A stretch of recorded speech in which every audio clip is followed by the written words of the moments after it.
اليوم رانا في ليلة الشك، نبداوها بتحليقة الشعر باش نكونوا واجدين.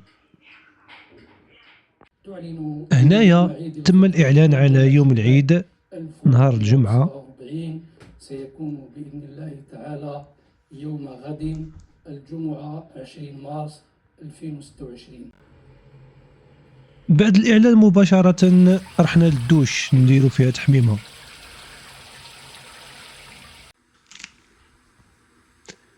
اليوم صبيحة العيد، بديت نهاري بكري باش نجهز روحي ونروح نصلي في الجامع.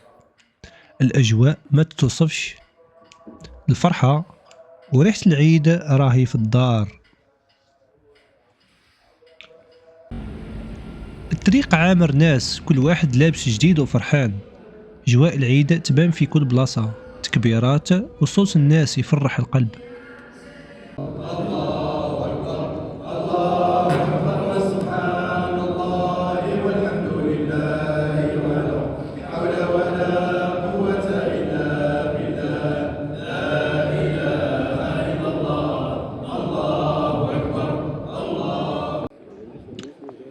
هنا خرجنا من الجامع، صلاة العيد كانت في قمة الروعة، ربي يتقبل منا ومنكم. شوفوا الأجواء، ناس كامل تهني في بعضها، ضحك فرحة في كل مكان.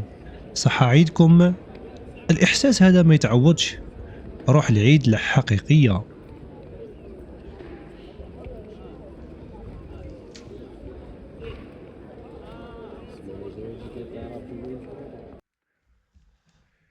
ودرك جا الوقت باش نلبسو الكسوة تاع العيد.